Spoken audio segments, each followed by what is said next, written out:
They began to disturb class. Mother Superior holds audience with the girls. Your teachers are complaining to me. Why don't you speak for the other girls? You can ask questions. They picked a person, and she pointed to that house. We know you built that house. Young ladies, we built all these houses. And how well do you know the people in that one? We interviewed every one of them. We thought the rental office sent them to you. They did. We made sure. Finest Christians in town. So the girl blurted out that undoubtedly that's the finest madam in town. She turned pale. Love it. And she said something like, there'll be no more classes today. She had a hard day. That secretly known as the House of the Rising Sun, where young boys went to rise to the occasion. Is that really the House of the Rising Sun, or are all houses like that called that? Some houses are called that because it was a code. That's where young boys went to train. In fact, graduation was with the madam. The nobility thought that was the right thing to do. The women of the wives, the wives did not like it. The men thought it was all right. I love it. I'm just giving you some history. That's awesome. I was sitting freaking. Could you imagine, like, in little Catholic school girls class? Tell a story. Oh, that's the best madam around. This is the way I didn't know that's what the House of the Rising Sun meant. Like, you just said song, the House of the Rising. I had no. Eric Burton and the Animals discovered the song. They were the people here liked the way Eric Burton and the Animals sang it. But they said, why don't you make it yours? They didn't know who the owner was. That is freaking awesome. I have a story that I created to explain how people thought in those days. The father thought he had the right to go out. The men, women stayed home. Unless you were a concubine and you could have a license to be on the street. So the church said, you're going to ruin your children thinking that way. So we're going to do this. You spend an hour at dinner at least, or an hour in the parlor every night. And in that parlor, your children, you get to meet and talk to them, and embrace them, and they get to them. So the father would be there, the daughter would sing, the young boy would play piano, one of them would recite poetry, and he would sit there very stiff, looking at his clock. He was ready to go out. Then he looks around and looks at one of his daughters. He says, I don't recognize you. Which daughter are you? And this voice comes back, I'm not your daughter. I'm little Johnny. He's astounded. He's dressed like a girl. He looks at the wife. She's looking down. He goes, well, you're going to get out of those clothes. You're going to get a haircut. You're going to go back to school. He goes, riding school, father? It's very similar to riding school, but no, you're not. It's not riding school. Dueling school? Very similar to dueling school. He looks at the mother. And she says, no, father. He goes, look, when he wanted to learn how to ride a horse, did I give him a horse? Did I give him a book on horses? I sent him to riding school. That's not the same thing. Yes, it is. If you wanted to learn how to weapons, I didn't give him a book on it. I sent him to dueling school. Well, I didn't like that either. She goes, well, that's the same thing.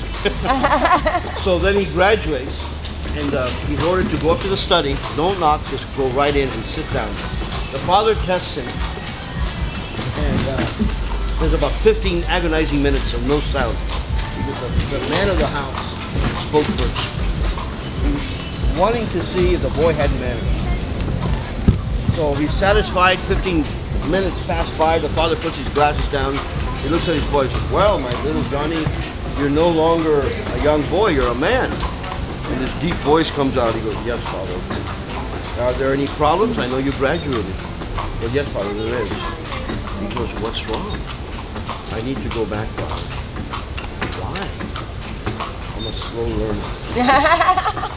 The father smiles and says, well, young man, here's lesson number 2. You go back when you can afford it. And part of lesson number 2, if you didn't pay attention to what they taught you, you might pay in more ways than one. So that's my little story that I created, but it shows off how people thought in those days. I love it. Thank you. I love it.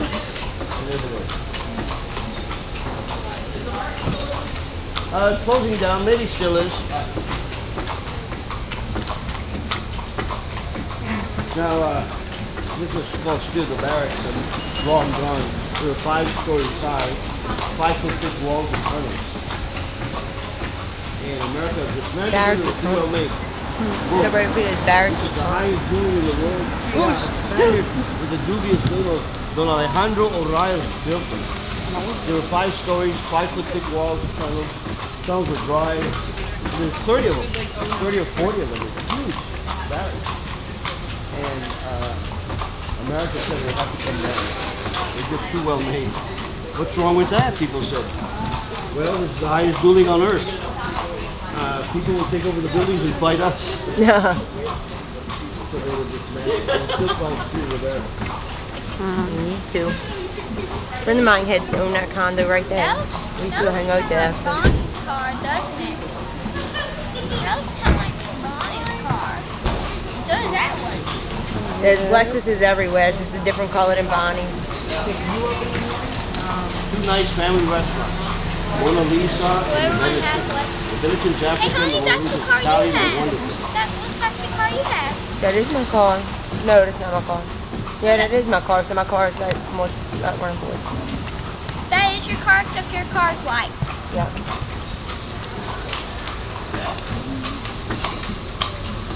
Now this is the house that's supposed to be was haunted. Look at that window, the second from the left. Listen to See how it's sealed? The top one? But here's my story. This house was recently owned by Nicholas Cage. He lost it to the IRS. this is the one he owned? He owned it. Okay, I thought he had a place But uptown. the builder was Dr. Louis Nicholas LaLaurie, his third wife, his first wife. She was his third husband. That was his third husband. He was a widower.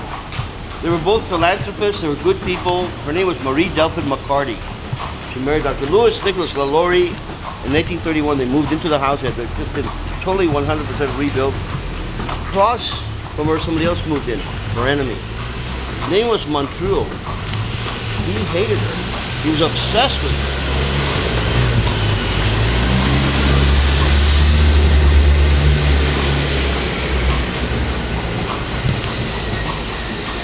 A little black girl fell off the balcony in 1832. She broke her neck. They took her to court. They studied the whole thing. There was a lot of witnesses. They all said, we all saw it happen. They told the little girl not to do that, and she fell. She had been told over and over again, the parents were there, we told our daughter not to do that. But Montreal told a different story on the street. He would buy you drinks and said, I know how she did fall. That woman used a whip on her. Oh my, it's a terrible thing to say, but don't repeat it because careful who you say it. If you repeat it, don't use my name because somebody will challenge me to a duel and I'll be killed. And he said, oh, we understand. We won't tell anybody. This went on for years. In 1834, there was a fire in there and they went in to save the people. And so the fire's out. But Montreal was amongst them. He went upstairs. He took the 7 pages out of that sealed room. You heard that? The other kids were in the sealed room up on the hat. She didn't mutilate them. Somebody else had. She was trying to help them. They rushed the house. He brought the 7 pages to the window where the police station was. They rushed the house. They scared the daylights out of the Louise and they escaped. Thank God they saw the house again. They found no skeletons. No change, no evidence of foul play of any kind. The people who they say supposedly would agree with everything that they would say. They didn't understand a word of English.